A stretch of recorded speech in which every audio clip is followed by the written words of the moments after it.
Springfield chef and restaurateur Wayne Hooker has passed away at the age of 70. Western Mass News reporter Addie Patterson joins us live from outside Mamu Restaurant in Springfield with more. Addie.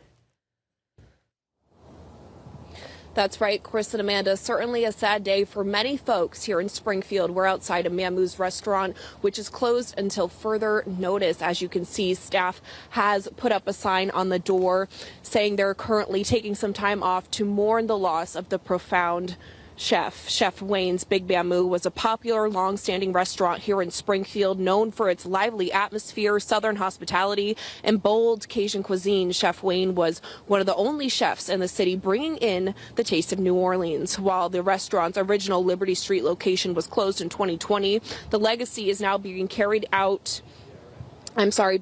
on by the new restaurant, the Mamu, located here at 272 Worthington Street under Chef Ivan Felix, who was trained by Hooker himself. Springfield Mayor Dominic Sarno releasing a statement following Hooker's passing, which reads in part, "I am so very sorry to hear about the passing of the great Chef Wayne Hooker. My sympathy, thoughts, prayers, and encouragement go out to his family and friends and the multitude of dedicated patrons. Chef Wayne was not only a great chef and restaurateur, but a huge personality and big promoter of our city of Springfield. He has definitely left his mark through his culinary exploits, and his legacy will live on with the new Mamu restaurant." Again, Mamu is closed until further notice. For now, reporting live in Springfield, Addie Patterson, Western Mass News.